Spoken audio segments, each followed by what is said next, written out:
Welcome to the Elevate Your Decking Business to the Next Level Power Panel. Get over here and ask your questions so that you can move your business forward. I know you're not going to want to miss out, and we need you here. We got some power deck builders up on stage. You're going to want to hear what they have to say. They've got all kinds of insights for you. And free beer. Free beer over here. Free beer, free beer. All right, so elevate your decking business to the next level. We are here because we know if you're a successful business owner, there is always room to grow. And we are all in different stages of our business. And we're going to be talking about different tips to help you move your business forward in those different stages. So whether it's boosting profits, streamlining operations, or building a brand that clients remember, we've got some really good tips here for you. I'm April Edwards, founder of Deck Builder Marketers. We're a full-service marketing agency that exclusively works with deck builders. We're extremely devoted to this industry. Myself, along with a couple other guys here, are regular columnists in the Deck Specialist magazine. Market yourself and... Mike Mitchell? What's the column called? Oh, sorry, we have the TNT section. It's Tools and Technology. All right, and there's magazines here you could grab, and then by that entrance, there are Deck Specialist magazines you could get as well. I'm also the host of the We Love Deck Builders podcast and recent author of the Deck Builder Marketing Playbook. If you guys are interested in any marketing tips, you could grab a copy. So we got an amazing lineup here today. Including a couple of my clients that I'm very happy to say. Everyone here is really devoted to setting standards in the industry and really have a passion for moving this industry forward, and really hope that we get some folks here so you guys could hear what they have to say. I like to make my sessions interactive, so y'all need to be sitting there figuring out what your questions are, and then I'm going to be asking you along the way. We will have Q&A afterward, but I think it's nice to be able to raise your hand and engage in the conversation. So don't be shy. Don't be shy. All right. First off, we have Mike Mitchell to the right of me. He is the owner of Mitchell Construction in the Chicagoland area. Mike is a second-generation builder who prides himself on providing an exciting client-centered experience from start to finish. With the focus on low-maintenance outdoor spaces, he's earned awards like the Trek Stellar Service Award and is an active voice in the industry. And as I mentioned, both Andy and Mike are fellow columnists in the Deck Specialist magazine, sharing insights in their column Tools and Technology. Next to Mike, we have Andy Henley. He's the founder of Hen-House Decks. Andy has built a reputation in Hartville, or Akron, Ohio, is the bigger city that we like to say. We're actually from the same area. It's a very small area. So he's known for thinking outside of the box and for setting the bar high with his unique designs. He's a complete visionary, you guys.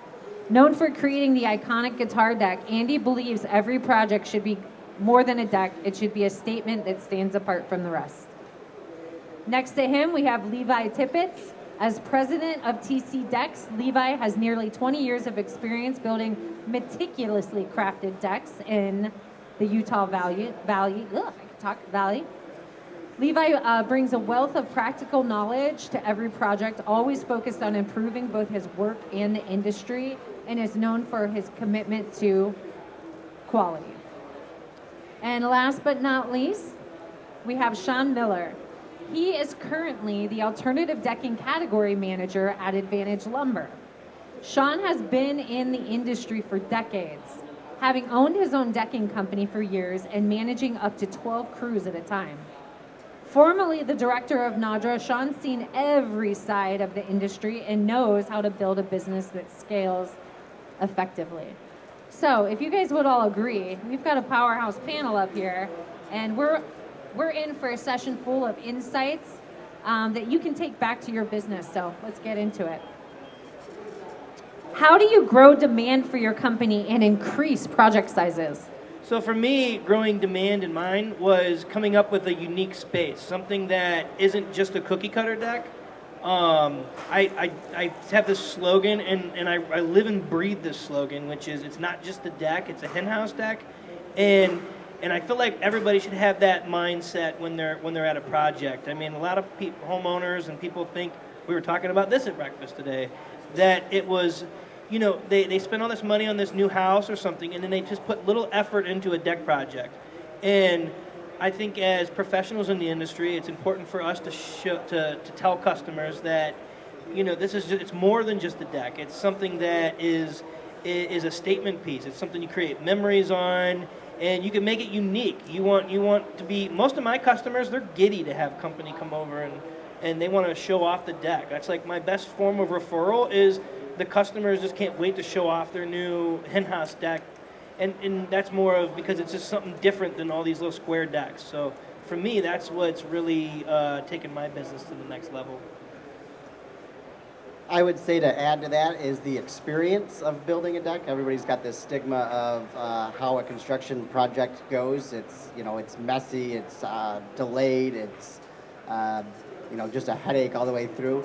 And one of the things that we really try to promote is how that process is actually going to be fun. You're going to enjoy your time from the design through, all the way through to the very end. You shouldn't have to deal with all of those problems. So. So, hey, before I answer your question, April, I just wanted to give a shout out to Brendan Casey. He was supposed to be here. I took his place reluctantly, but that guy set the bar super high for me. He couldn't make it to Deck Expo this year because of some health issues, I believe, but that guy has been just bent out of shape about not being able to come. And if any of you know Brendan, that guy is a huge inspiration and a great mentor to a lot of us in the industry. So we miss you, Brendan. He's probably watching live. He's hopefully watching live. Okay, so when I started my company, I'd mentioned before, it was about 4 years ago, I went from the framing industry to the deck industry. I don't know how it is in your guys' markets, but it is insanely saturated where I'm at. It's like every person that has a nail gun owns a decking company out there. So I wanted to set myself apart as a high-end custom deck builder. And in trying to do that, it was like trying to find all these different creative ways to set myself apart from the competition. Number one, I knew I had to be a member of the North American Deck and Railing Association. Any good deck builder, you can pay me later, is a member of this industry. And then number two, I knew that you kind of have to get your brand out there, your logo. My logo's not super intricate. It's very simple, very easy. But I mentioned before, I have this gigantic trailer that it's wrapped, just a beautiful trailer wrap. I put my sign on it, and it's actually backlit. So I'm driving down the street at night, and it's glowing. So I think that was a huge benefit for me in showing my brand. As I mentioned, I've been around here for decades. I don't think I'm really that old, but I guess I am. And it's really fun to see the changing of the guard, I would say, as we see younger talent come in and the new things they bring. But over the years, what was really beneficial to me was staying ahead of the industry, staying ahead of what the new trends were going to be. And even if customers really weren't interested in having the latest, the greatest, the newest, they wanted to work with a company that knew what was out there and what was available. So for me, in growing my business over the years, was being a leader, being out in front, offering new products that when glass rail was like, oh my God, why would you do glass rail? To metal balusters, to difference in framing, just to be ahead. And even though most of the time it didn't lead to the sale, they didn't include the glass railing or the new product, they knew they were dealing with a company that was taking them to a new place. So what I'm hearing is really you guys have found something that makes you stand out, something that's unique about the way that you build or the approach that you take. Is there anyone in the audience that has something unique that you want to share with everyone that you do that helps you stand out? I mean, this is literally answering the question of how do you grow demand for your company and increase your project sizes? These fellows are saying that's where it starts. All right. Yes? No? No. I'm gonna call Ben out. You just started a new business, right? what are you doing that is separating you from your competition? Sorry to put you on the spot, buddy. It's all right. You can buy lunch later. So the products that I offer and the design capability that I offer to everyone else sets me apart from my other competitors that's in my area. You know, just looking up to Brennan and looking up to Andy, you know, and the way they build their stuff and the design factors and the craftsmanship, you know, I just don't build a cookie cutter. My average square foot is around 800 to 900 square foot. So, you know, it's all artist craftsmanship and the design that goes into it. Communication's always been a big factor for me. Yeah, so Ben, what's the name of your new business, Ben?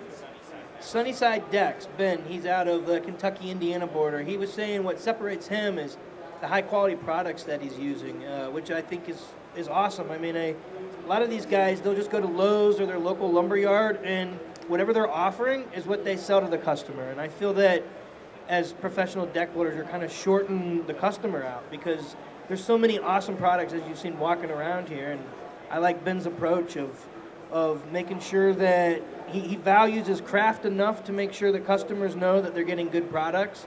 And these are products that he probably has relationships with the manufacturers, which just ultimately help grow your business. So I'm looking forward to seeing his new company take off. So.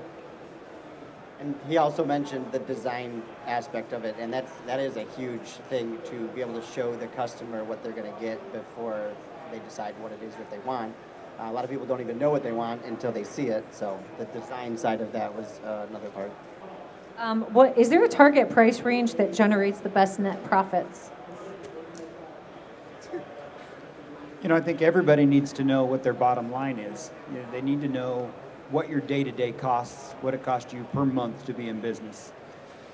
And from there, you can set your profit margin. And if you're doing that properly, it doesn't really matter which product you're using if you set your right profit margin. You're going to have more room if you stay towards the higher end, and we see a lot of the bigger builders today selling the upper end of all the product lines. But if you price yourself smartly and you use the low end, you can make just as much profit. And sometimes more. Sometimes the bigger deck isn't always the best product. You know, sometimes you have to say no. If a customer has an expectation that they can build this project at, let's say, $150,000, and you're doing your numbers, you're like, there's no way.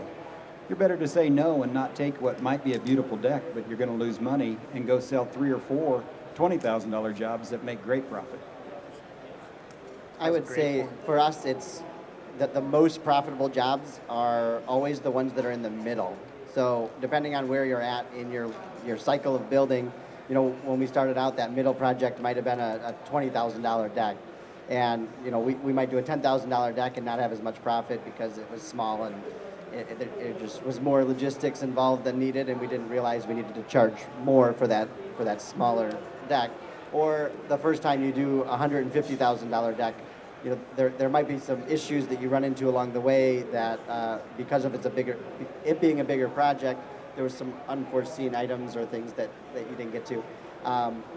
And those middle projects are always kind of that most profitable for us because it doesn't have those two end issues. And I think as your projects get bigger, that middle line does definitely grow with it. Great point. In my little inexperience that I've learned over the past 4 years, in trying to separate myself as a high-end custom deck builder right off the bat, I thought, okay, well, I'm going to have a minimum price range. So I set kind of an arbitrary number of $20,000 and said, I'm not going to do anything below this, which was great. Great way to kick it off. Last year was really slow. So I ended up kind of acquiescing on that number and did a few low-end jobs where I actually lost money on. And I kind of learned my price point at that, where it's not worth it to me to get out of bed and go do those. It's the age-old saying of, I could sit home on my butt and lose money, so. We just got a text in from Brendan here, and he said net profit is more important than your gross sales, and that is super important. You could sell $5 million worth of projects, and if you don't have any profit at the end of the day, why did you just do the $5 million for the projects? Love it. Anybody have anything to add on that? Okay. Are there tasks you feel could be delegated more effectively to free up your time? Yeah, definitely. We just got done with the marketing power panel, and I do think marketing is a huge task that you could outsource to a different company to handle that for you. That has certainly taken a lot of hats off of what I'm wearing. Social media, they post stuff for me. Google, these are things I don't really understand as a builder. I think most builders don't understand these algorithms and how they work, right? So to hire a marketing person was a game changer in my end, or in my business, because it definitely it filled a void of something that I didn't understand, and I still don't understand, but I understand that it's valuable to do that. So to me, I think that was an essential thing. Say it again. So I had a good thought, but it lost. Are there tasks you feel could be delegated more effectively to free up your time? Okay, yeah. So marketing for sure. And like I mentioned before, I actually wear a lot of hats in my company too. I'd say in order to get rid of most of my stuff, I got married and married a good wife. But for me, I love being out on the job and love building the decks, but I'm terrible at selling. I'm terrible at marketing. Well, I shouldn't say terrible. I'm getting better, but Yeah, but those are definitely are you things. terrible, or do you not enjoy it? Oh, that's Because good that's really explanation. important to know too. Not good at it. All right. I think that's the great point, that if there's something that someone else is better at doing and that you can outsource this, then that's what you need to get rid of. If you don't enjoy it, then you're not going to put your heart into it, and your business needs to be about your heart. Do you have advice for when people should really consider doing that in their business in terms of when they're starting? I just feel that a lot of people wait to delegate. And I'm wondering, has anybody delegated sooner than later? And have you found that you wish that you would have done it sooner than later, if not? Yeah, I definitely wish I would have been able to delegate a little bit more. I think most people here that are business owners, you're a business owner because you're ambitious about, you like to work by yourself, really. Or you like to things in your own control. At least that is for me. I don't think I'm difficult to work with, but I have a vision and I don't want to compromise my vision.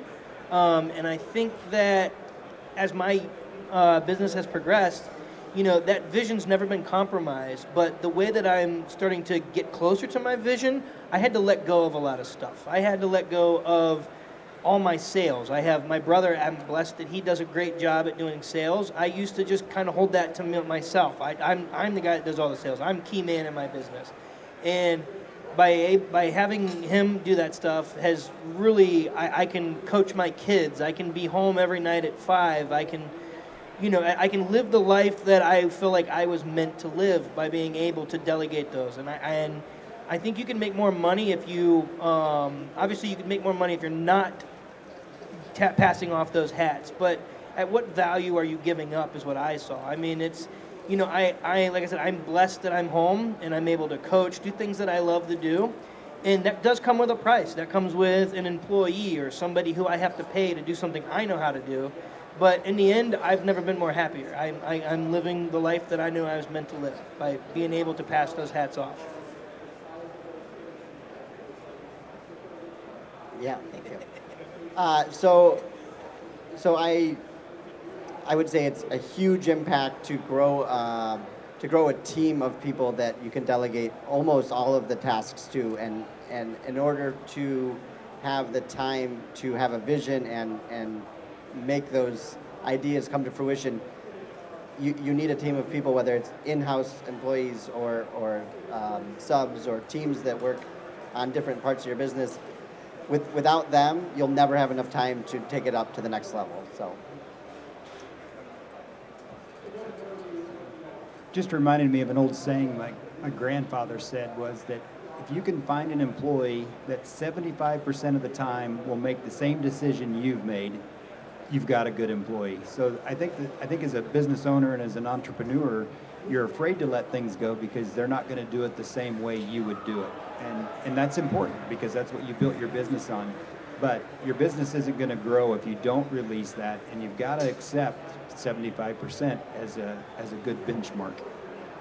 You're going to love what I have to say, so I'm the girl on stage.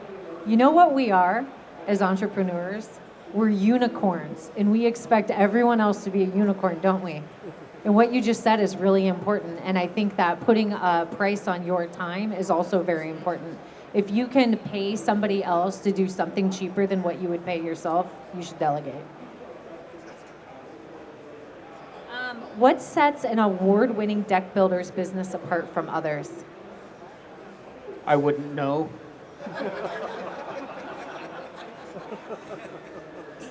What was it? Say the question again. Just so I What can- sets an award-winning deck builder's business apart from others?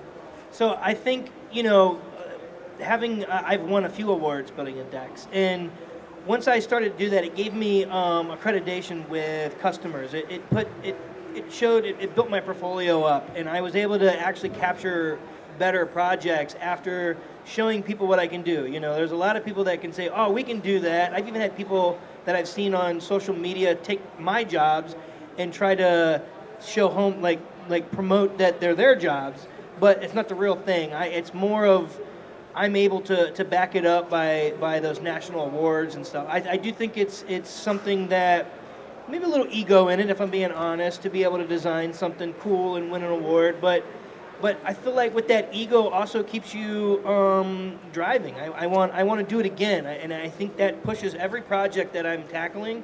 I take it with an approach of I want to win an award on this thing. It could be 16 by 16, or it could be a humongous deck with a roof and glass rails. No matter where it's at, every time I approach that job, I'm taking it like, man, I'm going to win an award on this deck. And that's kind of taken my caliber of a build to where people say, we want this guy doing our deck because he wants the project more than we even want the project. So that's really helped me out with winning those awards and stuff. So Mike's got a couple.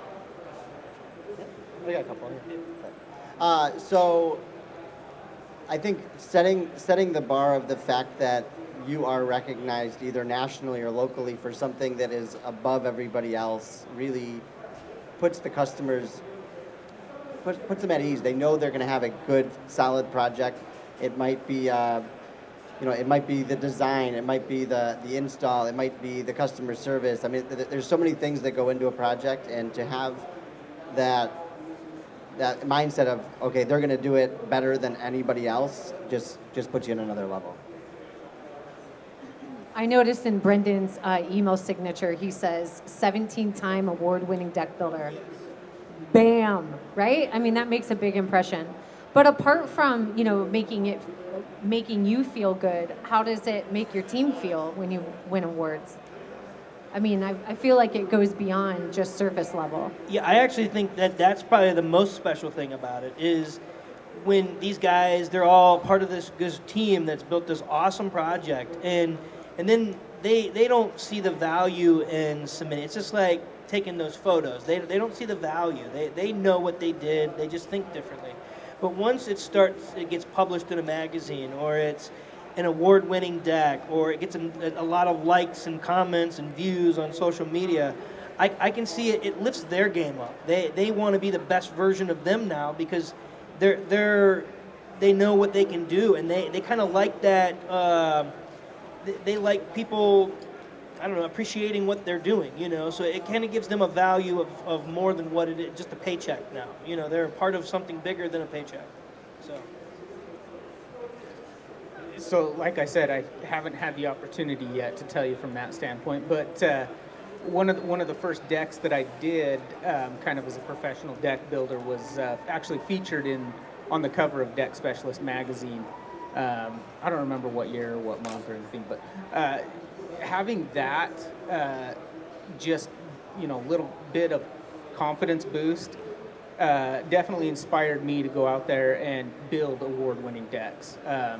Knowing that I was at that caliber and that quality of work definitely gave me the confidence to go out and do more work, better work. I think back to your original question of what makes a deck award-winning deck, or what makes a company get there.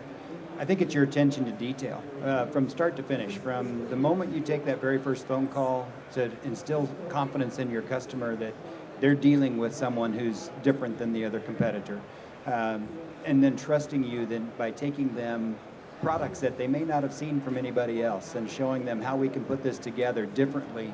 I think all those things add up and lead you to having an award-winning deck.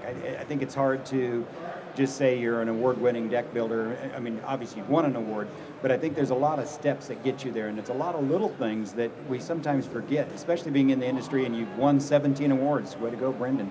But it's all the little things that took to get you there that you have to remember along the way.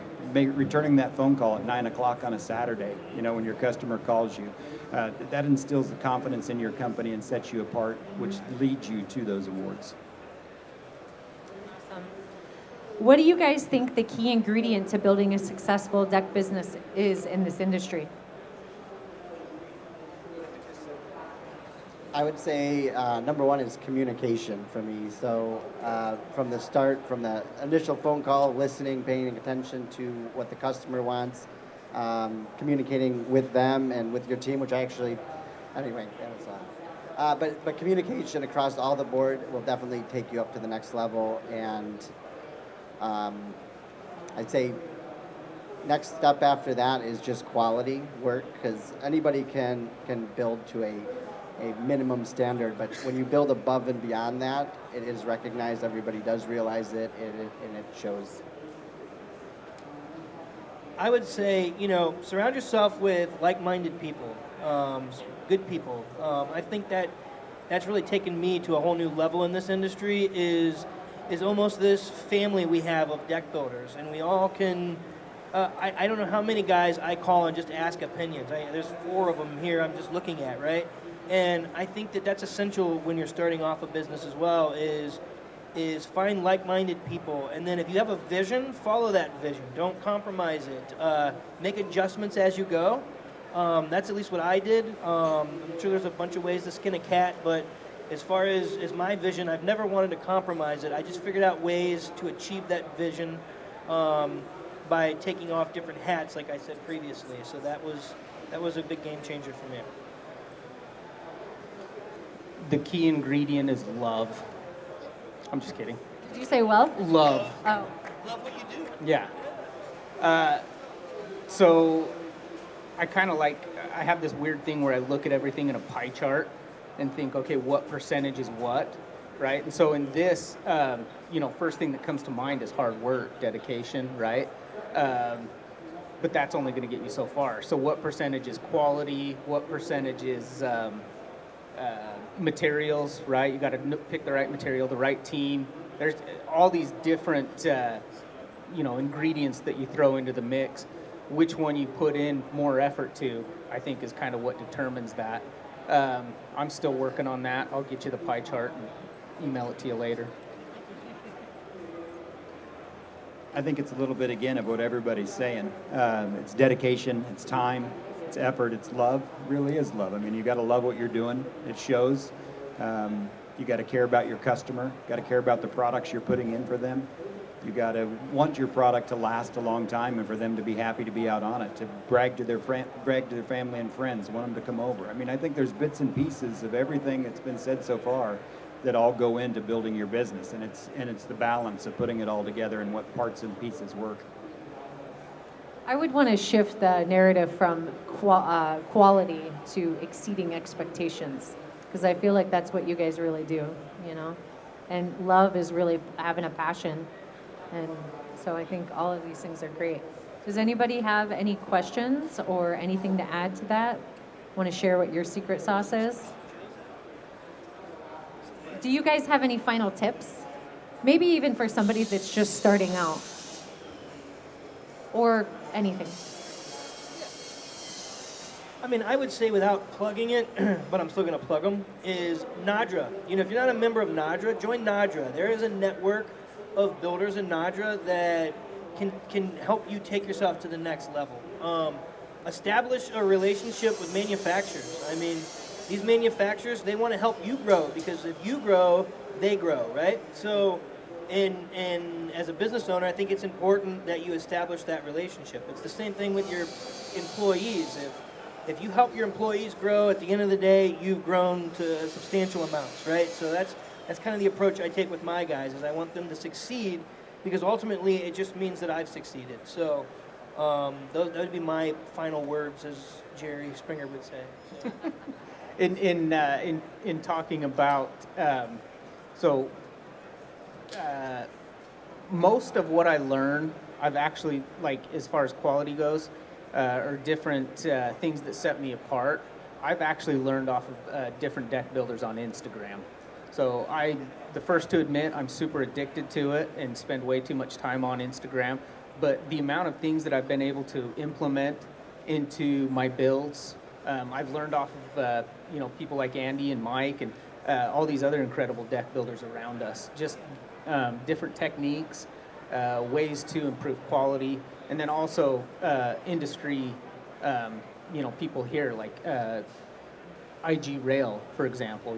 I've never thought about frameless glass before, but boy, I implemented it and it's incredible. So I'm gonna rip off that social media one.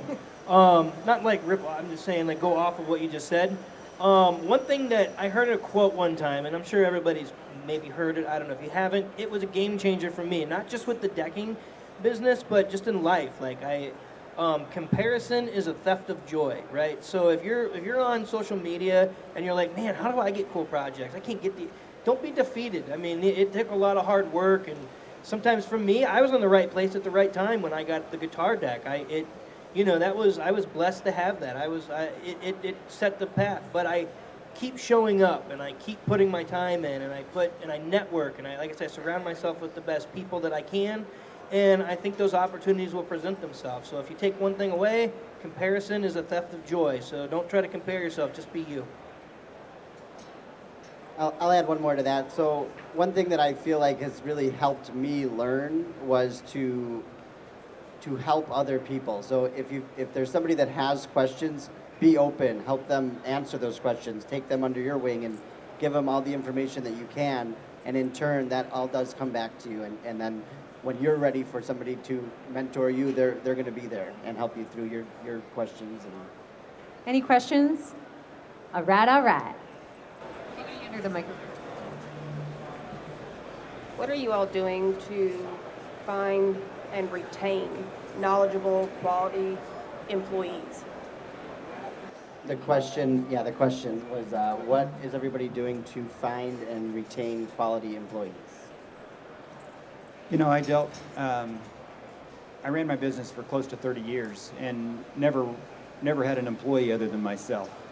So I've been in that shoes. I've had subcontractors. I trained my own competitors. I've helped people along the way, which in turn comes back to you. The main thing is I never treated them like they were an employee. I never treated them like they worked for me. For me, it was always they're coming along beside me. I was never a good carpenter. I been this long in the industry. I was the president of the association, and I'm actually not a good carpenter at all. So for me, it was always, I couldn't do it without them. And I made sure they knew it, that I needed them every day. I needed them to give as much attention to it as I would, or hopefully 75%, at least give that much. And then I paid them really well. They made more per job than I made. We ran up to 12 crews, and every job walked away with more in their pocket than I put in my own. So I always treated them as equal or better. For me, that's what worked for me. I think it's important to be a good leader. I go back to that vision again. My guys believe in the vision I have because I'm able to prove to them that the vision works. My process that I have with my company, it works. But there's also a lot of things that need adjusted, and it's cool to see my guys starting to make those adjustments for me. Something's not working right because I'm not on the field all the time. I'm not that carpenter. I'm like you. I'd be a terrible carpenter. I don't have the patience. I'm one of those guys that I just want the baby. I don't want the labor pains. You know what I mean? And the guys that are out there, they deal with those labor pains, and they do a great job. And But through it all, I am the leader in that thing. I'm making sure that they're happy. If there's concerns, I make it a good place to work. Something that is almost like a brotherhood or a sisterhood or whatever, right? Like they're part of something bigger than what's there. Even the guy digging compared to the main guy that's putting some sweet freaking inlay, they're all equal to me, and I'm equal to them, and we just tackle it as a team. I'm not Hen-House Decks as I sit up here. My team is Hen-House Decks, right? I'm Andy Henley, not Hen-House. Hen-House is everybody that is associated with me, and that's what makes that business. So tackle it like that, and I think you'll find success in bringing people who want to stick around. You know what I'm saying? So I'll add a couple of things on that. You got to really showcase your culture and what makes you different. And I think that a lot of people struggle with that because a lot of deck builders are modest. So promote your crew and your team, And I, from my seat, I'm not a deck builder, but I would say accountability and authority. Like, give them the authority to be accountable for certain things that they want, and they'll be naturally devoted. And I think kind of what Andy's saying, and another client that was just on the We Love Deck Builders podcast, they really work hard to build a family. Shawn said the same thing, and I think everyone up here does the same. It's not about having an employees, it's about working together to build something beautiful together. It takes time to be able to hand over the vine, let go of the vine. But any other questions? All right, well, guys, make sure that you subscribe to the Deck Specialist magazine. There's some magazines over here you could take. It's a free magazine. You could get some at the entrance.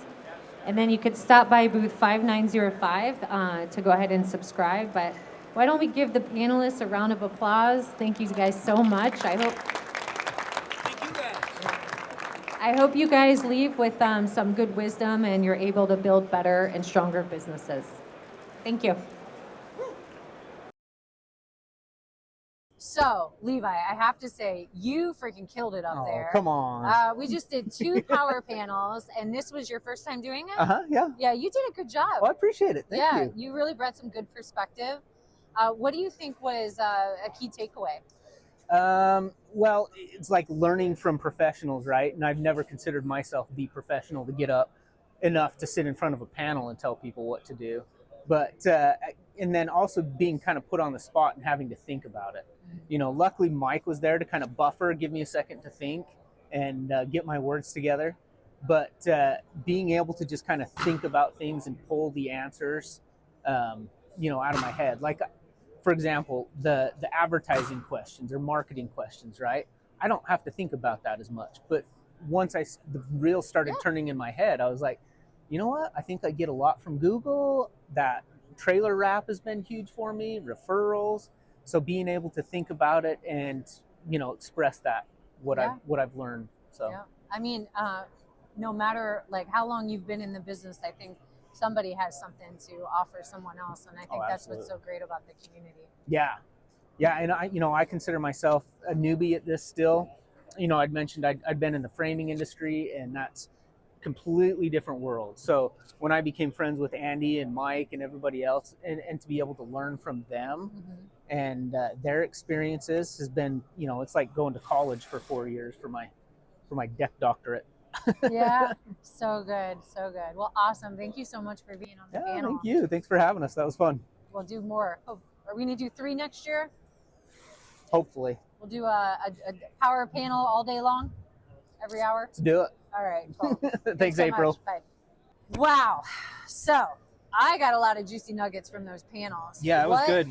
What was your perspective on it? I think overall, seeing the audience and the people that are attending the show, I always find that, like, they come to us for inspiration, but I was inspired by that. Like, it's cool to see people wanting to learn more about the industry and learn more about how to better their business. So, that sounds cheesy, but like I think that's kind of cool. I like to look out. I even was sitting there on after the last panel we did, and I was joking with the husband and wife. They were sitting there talking to us, and the whole time he doesn't know it, but we were talking about wearing hats and not trying to manage every aspect of the business. She's looking at him going, she kept giving him that look like he definitely needed to sit there and listen to this. So if that was the only takeaway from doing all that, I think it was worth it because like that they after talking with them, they've got kids, they've got a business, and he's wanting to slow it down and be dad and be husband, and I think that he found value in that just in that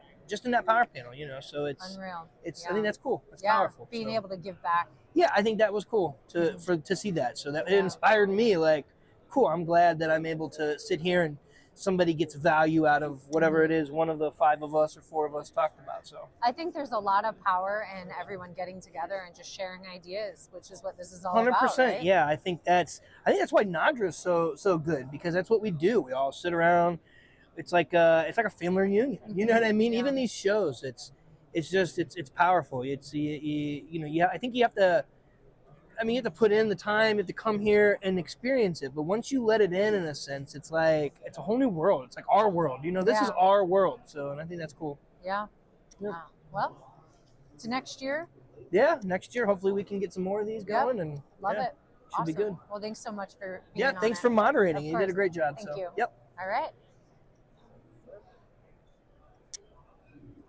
So we just did 2 amazing power panels this year, and you were on both of them. It was pretty rad. What do you think? I think it went really well. It was nice to get some engagement with the crowd, and it seemed like a lot of people were interested. So Yeah. it was fun. And we did a live feed, and you were seeing comments on your watch? Yeah. Brendan was messaging in with a couple of his comments and questions. That was really cool to see live, real time, and Yeah. I'm glad he got to be involved a little bit. So. Yep. Deck builders taking advantage of technology. Yeah, Yeah. see? What was your biggest takeaway? I would say hearing from, it's great to hear different perspectives from people that you've already talked to about certain subjects, but to hear it when they're talking to a crowd makes it real, and it puts a hearing from, like, for instance, Andy was standing next to me. I'll just put in a situation here. So he talks about how his deck is a Hen-House deck, and I hear that all the time. His deck's a specific deck, but to hear it talking out to a crowd and seeing reactions to faces that says, okay, it's not really a deck. It's all about the experience, the finished product, what that family is going to enjoy in that space. And that's what, when he says it like that, it's cool to hear. Yeah. I think there was also a lot of overlap too, which was nice. Different perspective, but kind of the same values, in running a business and stuff like that I heard from a lot of the panelists. Yeah, there was definitely a lot of consistency and agreeance on what works and doesn't work. Yeah. I thought that was great. Yeah. Well, cheers to this year and to next year. And this is the second year doing the power panel, Yes. right? Yep. Yeah. Okay. So we'll keep it going, and we'll bring more value next year, and we'll see you again. Awesome. Yeah, All right. hopefully. Good. Thanks. Great. Okay. All right, Shawn, we just got done doing an amazing panel. You were in the second panel. We were talking about the business side of decking, and you came in like super last minute, and you killed it. You did a great job. Even a blind squirrel finds a nut every now and then. Yep. Got lucky. Yeah, you had a lot of good tips, a lot of good experience and insights to give to the audience. Do you think it went well? No, I think it went really well. I love, as I mentioned during the panel, I really love seeing the new deck builders come along and what they're bringing and the changes that we're seeing along. But at the same time, I think there was a saying that I said in my very first speech ever at Nadra, was that we stand on the shoulders of those before us. And I really think that we really blazed some trails early on that now have led to where we are. I think composite decking coming along was really big for the industry, and the improvements they made and giving us options and all the new products that came with that. But I think the panel went great. I think it's fun to see the new guys, and it was enjoyable. Yeah. Thank you. Yeah. Well, you think you'll come back again next year? If you'll have me, I'll come back. Right. I would love to. Great. Any good takeaways? I think just kind of what I mentioned. I think Yeah. it's fun to see the new breed and the new love that's coming in, and the new ideas and the fascination that they have, and no real limits. We started out when everything was wood. What kind of wood do you want? Do you want wood or wood? And so now they really don't know any limits, and they're able to really expand on that. And they don't even realize that there should be a limit. Yeah. And that's what really makes it fun. So I good. take away the new ideas. Yeah. Good group up there. Thanks Good so group. much for being on the panel. Thanks for having me. All right. So you were in the audience for our 2 deck builder power panels. What did you think? I thought it was great. I thought that there was a lot of really good insight and even takeaways, even from my own boss, that I don't get to hear in the day-to-day. Yeah, awesome. Lots of perspective from the different guys. And then, what do you think the takeaways were from the marketing-focused panel versus the focus on the business side? I mean, I thought that there was a lot of similarities. Obviously, you want to grow your business, you need some great marketing. But there was some overlap in them. But I think that it just shows the values that the deck builders share in each of those areas of the business. So, would you come back again? Absolutely. Awesome, I'll be back awesome. next That's year. all we need to hear. Great. Thank you.